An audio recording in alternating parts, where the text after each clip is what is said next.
बहुत बहुत शुक्रिया ये जानकारी देने के लिए। और अब चलते हैं मेडप्लस की तरफ। Q4 काफ़ी ठीक ठाक था, करीब 250 से ज़्यादा नए स्टोर खोले। ये एक मेडिसिन की चेन चलाने वाली कंपनी है मेडप्लस हेल्थ केयर, और ज़्यादातर साउथ वेस्ट इन सब में इनका बहुत ही डोमिनेंस है। तो कंपनी का फोकस अब छोटे शहरों की तरफ ज़्यादा है, ज़्यादातर उन नए शहरों की तरफ ये बढ़ रहे हैं। और फोकस ये भी रखा जा रहा है कि चूँकि नए नए में आप रैंप अप कर रहे हैं तो मार्जिन भी मेंटेन रहे। और ये सेक्टर अभी भी भारत में सबसे ज़्यादा अनऑर्गेनाइज्ड है, जो ऑर्गेनाइज मेडिसिन स्टोर वाला बिजनेस है। तो मेडप्लस से बातचीत करते हैं कंपनी के बारे में कि क्या नए प्लान्स और किस तरह की ग्रोथ वो आगे आते हुए देखने को प्लान कर रहे हैं, क्या कोई एक्विजिशन के प्लान है, कैसे ग्रोथ पाथ बनेगा। बातचीत करने के लिए हमारे साथ कंपनी के एमडी और सीईओ डी मधुकर रेड्डी जी हैं। जी मधुकर रेड्डी जी। मधुकर सर, बहुत बहुत स्वागत है आपका सीएनबीसी आवाज़ पर। बहुत ही इंटरेस्टिंग स्टोरी है इंडिया में रिटेल की, और उसमें भी मेडिसिन रिटेलिंग की। तो आपने लास्ट क्वार्टर में काफ़ी एक्सपेंड किया और अब तक काफ़ी स्टोर्स आप खोल चुके हैं। मेरे ख्याल में 1000 से ज़्यादा स्टोर आपने पिछले फाइनेंशियल ईयर में खोले थे। मैं ये जानना चाहता हूँ कि जब इस ज़बरदस्त तरीके से आप लोग एक्सपेंड कर रहे हैं, और रिटेल में चूँकि मार्जिन बहुत थिन मार्जिन होते हैं, तो कैसे आप मेंटेन कैसे कर रहे हैं, ये बताइए सर।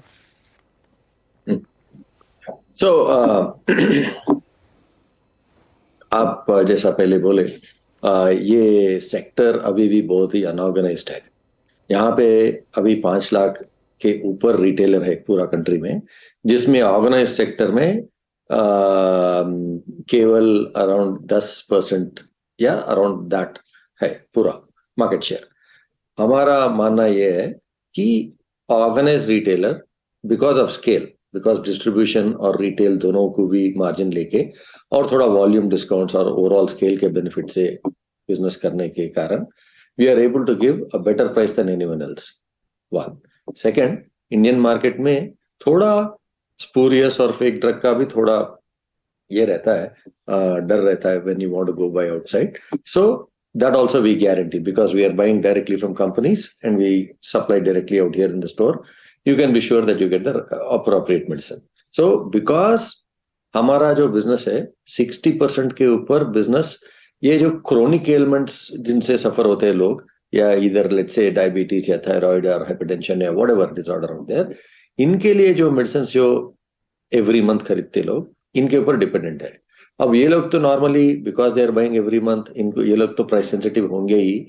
और हम we are in a good position because we are able, because of scale we are able to give a better price than anyone else.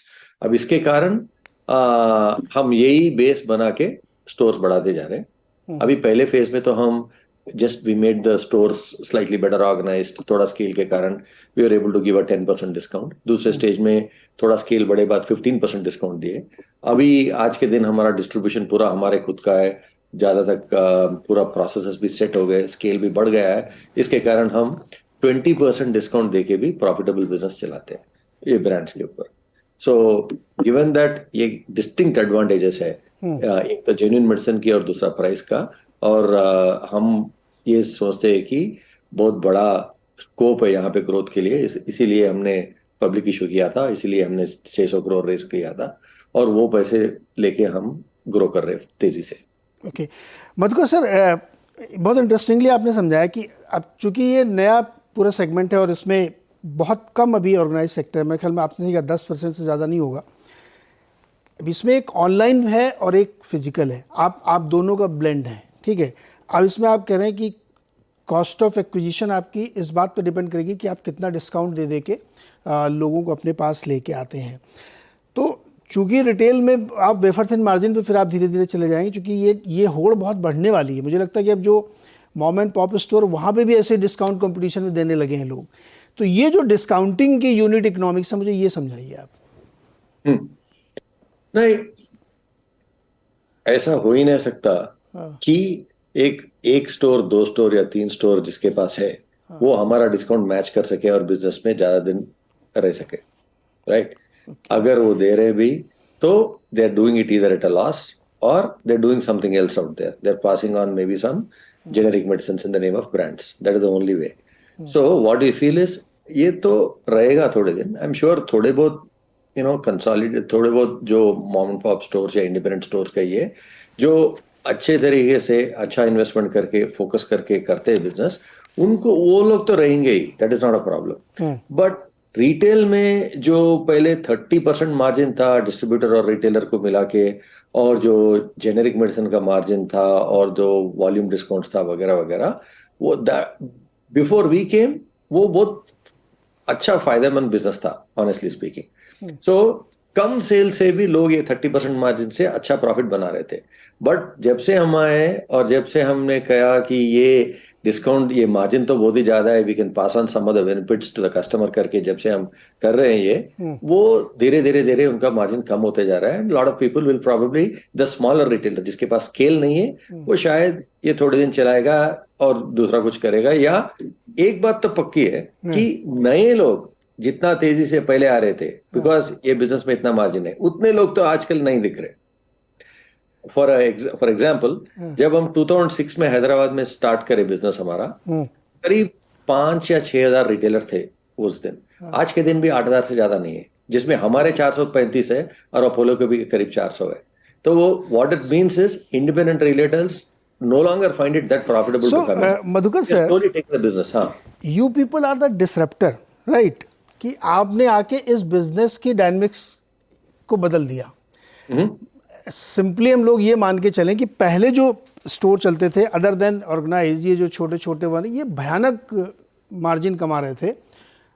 2 रुपए की चीज़ 10 रुपए में बेच रहे थे। आप लोगों ने आके उसको डिसरप्ट कर दिया कि अब आपको वॉल्यूम में कमाना है। बहुत ज़्यादा एक दवा बेच के आप इतना पैसा नहीं कमा सकते कि दिन भर में 5 बेच ली तब भी काम चलेगा। तो जो आपका जो ऑनलाइन मॉडल है, या जो कुछ कंपनियां जो सिर्फ ऑनलाइन में है, वो कैसे मैनेज कर रहे हैं? या आप अपने ऑनलाइन को कैसे, मान लीजिए कोई व्यक्ति दिल्ली से या कोई एकदम एक्सट्रीम नॉर्थ से ऑर्डर करे, तो कैसे उसको डिलीवर करते हैं? कुछ लोग कहते हैं कि जो छोटे छोटे स्टोर हैं उनके साथ टाई अप करके आप कर सकते हैं, ऐसा भी हो रहा है क्या? नहीं, हमारा तो ऑनलाइन या ऑफलाइन प्रॉफिटेबल बिजनेस ही चलाते हैं हम। सेम डिस्काउंट देते हैं, ज्यादा डिस्काउंट नहीं देते। अगर हम ऑफलाइन में 20% डिस्काउंट देते हैं 1000 के ऊपर, वही डिस्काउंट ऑनलाइन में भी मिलता है। वो डिस्काउंट के ऊपर हमारा मार्जिन बनता है। नाउ डिलीवरी की जहां बात हुई, वो हम ओनली इसी शहर में, जिस शहर में हम है, फिर वी आर सेटअप, उसी शहर में हम बिजनेस करते हैं वहां पे ऑनलाइन। अभी ऑनलाइन हमारा 7 स्टेट में है बिजनेस अभी, और 500 टाउन्स में है। ये 500 टाउन में ही हम डिलीवरी करते हैं। We don't deliver in Delhi और नॉर्थ ईस्ट और वेरेवर। हमारा हर ट्रांजैक्शन प्रॉफिटेबल ट्रांजैक्शन होता है। तो मधुकर सर, क्या ये पॉसिबल नहीं है कि आप वहाँ के लोकल मेडिकल स्टोर से टाई अप करें और आपके यहाँ ऑनलाइन बुक हो, आप उसको बोले वो डिलीवर कर दे? वो बोलने के लिए अच्छा लगता है, बट हो नहीं सकता। जहां पे जितना ये मार्जिन जो है, आप सोचिए पूरा 30% मार्जिन है। लोग हमारे पास आते तो हम 20% डिस्काउंट देते हैं। 20% में हम क्या बनाएंगे और वो दिल्ली वाला क्या बनाएगा, और वो डिलीवरी चार्ज कैसा करेगा? ओके, 1000 रुपए के सेल के ऊपर आपको 30-40 रुपए तो डिलीवरी हो गया, 4% वही गया। तो अगर 20% डिस्काउंट देना है वहां पे दिल्ली वाला, तो क्या क्या कमाएगा? अच्छा, तो फिर अब चूंकि आप तो हजार हर साल खोल रहे हैं, इस साल कितने और नए स्टोर खोलेंगे आप? मतलब नए अपने 800 से 1000 स्टोर खोलेंगे अभी भी। आप सोचिए, देश में 5 लाख रिटेलर है। हमारा 4000 कौन सा छोटा तिनका है वो उसमें? तो एग्जैक्टली या it's not just a drop. अच्छा, डायग्नोस्टिक्स में भी आप ट्राई कर रहे हैं, उसमें भी आपका काम, तो उसके बारे में बताइए जरा मुझे वहाँ, क्योंकि वहाँ भी एक बड़ा डिसरप्शन शुरू हुआ है। हाँ, डायग्नोस्टिक्स तो हमारा मॉडल ही ऐसा है। वी आर सब्सक्रिप्शन मॉडल के तौर से जा रहे हैं। पूरा हैदराबाद में हम 100 करोड़ रुपए या थोड़ा ज्यादा, 100 से थोड़ा ज्यादा इन्वेस्टमेंट करके 12 बड़े सेंटर लगाए। इसमें से 4 लेवल 1 कहते हैं हम उसको, जहाँ पे 3 Tesla MRI, 128 slice CT scan और बाकी पूरा चीज उसके नीचे जो है अल्ट्रासाउंड, एक्सरे, BMD वगैरह वगैरह पूरा है। और ये 4 में, बाकी 8 सेंटर में हमारा ये MRI CT छोड़ के बाकी सब चीज है। देन हमारे खुद के शॉप्स में एक 100 कलेक्शन सेंटर्स है जो पार्ट टाइम काम करते हैं, मॉर्निंग बिटवीन 7 to 10। जब नॉर्मली पेशेंट को जब जरूरत होता है ये कलेक्शन करने के लिए, वो टाइम में पार्ट टाइम फ्लेबोटोमिस्ट बैठता है। खर्चा कुछ नहीं हमारा, पेशेंट वॉक इन करता है, will take the sample. And finally we also have a online thing, online app से भी पेशेंट ऑर्डर कर सकता है सेम सर्विस को, हमारे लोग घर जाके सैंपल आके ला लेते हैं। So we cover full Hyderabad. ये मॉडल में ऐसा है that as a single person you pay 999 and as a couple you pay 1500. So when you pay this money you get 1500 या 999 जो भी पैसा आप पे करें उसके हिसाब से आपको एमआरपी मैक्सिमम रिटेल प्राइस, हमारा जो फुल प्राइस है वो प्राइस पे आपको फ्री टेस्ट मिलेगा। उसके बाद आप जो भी खरीद रहे उसके ऊपर आपको 75% डिस्काउंट है, या एमआरआई है, सीटीए या नीचे से नीचे तक जो भी है, right. So everything is now taken care of at the 75 with 75% discount. आपको तो मालूम ही है इसमें कैसे बनेगा पैसा सर? हाँ ठीक है। So the way it works is because the discount is so high, the utilisation of our machines, हमारा जो मशीन या स्पेस या पूरा डॉक्टर्स का जो भी यूटिलाइजेशन है वो मैक्सिमम होता है। सो उससे हमारा complete what is it, cost तो इजीली निकल जाता है। फर्स्ट ऑफ ऑल वॉल्यूम बहुत ज्यादा आता है because you are saying 75% discount, and that 25% which is there वो हमारे लिए काफी है ऑपेक्स के लिए, जो ऑपरेशनल एक्सपेंसेस है।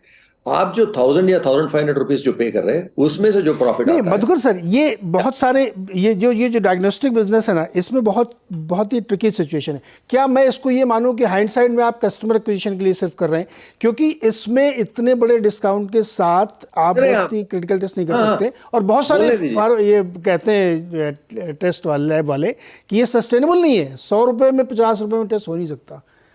क्या ये कस्टमर एक्विजिशन का एक तरीका है? क्या अब हमारे साथ आ गया तो दवा भी खरीदेंगे? तो वो वैसे ही सोचते रहे तो हमारे लिए बहुत अच्छा है। सो तो बताइए बड़ा इंटरेस्टिंग है ये ऐसा है।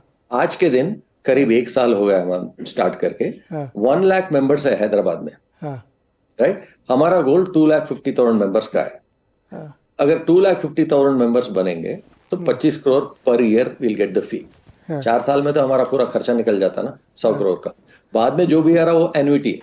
ओह अच्छा, ये जो 5-10 लाख आप मेंबर बना लेंगे, इनको अपनी फार्मेसी में भी कैसे स्विच करने का कोई तरीका सोचा होगा ना आपने, कि ये लोग दवा भी तो खरीदेंगे। अगर इनको बता दिया कि भाई तुम्हारे लीवर में थोड़ी सी प्रॉब्लम है, तो अब ये डॉक्टर के पास जाएंगे, उसके बाद वही दवा भी खरीदेंगे MedPlus से। फार्मेसी तो खरीदेंगे ही, बट एक्चुअली रिवर्स हो रहा है स्टोरी यहाँ पे। हमारे 435 स्टोर्स में we have 40,000 customers walking in every day. Okay, ये कस्टमर्स ज्यादा तक लोग कुछ ना कुछ बीमारी के साथ ही आते हैं ना। तो अगर उनको जो अगर ये करना है कुछ भी टेस्ट करना है, तो हमारे पास बड़े बड़े बैनर वैनर सब लगे हुए हैं जहाँ पे मेंबरशिप बनने के लिए। So that is where we source the membership. Okay, that's interesting.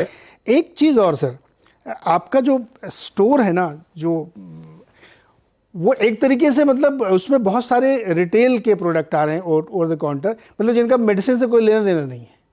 तो ये जो मिक्स है ये कैसे है, ये बताइए मुझे, ये क्यों है? वैसा तो ये हमारा मिक्स आज के दिन तो बहुत कम है। 17 to 18% of the product which we sell today is not medicine, but आगे बढ़ के ये बहुत बढ़ेगा। क्यों? ये आगे बढ़ के 30-35 होगा। ये वो normal, that is the way the business is done. आप अक्रॉस द वर्ल्ड देखिए, कहीं भी जाइए, आप वॉलग्रीन्स या CVS में जाइए, या इवन इंडिया में हमारे जो कॉम्पिटिटर्स है यूजुअली 35 to 40% करते हैं। हमारा फोकस खाली मेडिसिन पे था पहले, that's why we are trying to build scale, और वहीं पे हम लोग सबसे ज्यादा डिस्काउंट देके सबसे ज्यादा कस्टमर्स को हम खींच रहे थे स्टोर के लिए। अभी वही वॉक इन को we will convert into more sales through general goods also.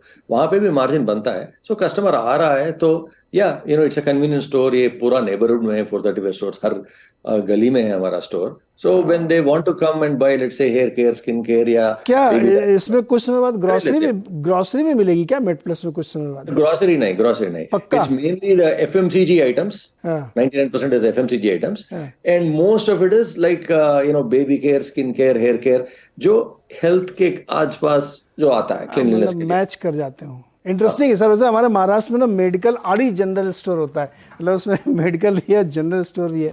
तो इंटरेस्टिंग फॉर्मेट है सर। बहुत बहुत शुक्रिया हमारे साथ जुड़ने के लिए, बहुत इंटरेस्टिंग बातचीत। मैं किसी दिन फिर से आपसे एक बार बात करना चाहूँगा, क्योंकि इस पूरे फॉर्मेट को एक्सप्लोर करना, इसको समझना, चूँकि एकदम नया है और इसमें आपने 3-4 चीज़ें ब्लेंड कर दी हैं। इसमें रिटेल भी ले आए आप, इसमें फार्मेसी भी है, इसमें पैथोलॉजी भी है। अब डॉक्टर भी कहीं बैठा रहेंगे सर मेडिकल स्टोर अपनी दुकान में? डायग्नोस्टिक स्टोर में ही है वो, यहाँ पे नहीं, डायग्नोस्टिक क्लिनिक। अभी तो ये दोबारा से मुझे एक बार आपसे लंबी बातचीत करनी पड़ी। आज के लिए सर बहुत बहुत शुक्रिया हमारे साथ जुड़ने के लिए। मेड प्लस एक इंटरेस्टिंग बिजनेस जो कि भारत में ग्रो हो रहा है और स्टॉक की हाल फिलहाल की लिस्टिंग है और इंटरेस्टिंग बिजनेस है। यहाँ पे 40% इसने अपने 52 वीक लो से रिटर्न दिलाया है। मेड प्लस 792 पे ट्रेड कर रहा है। छोटा सा ब्रेक के बाद मार्केट की चर्चा।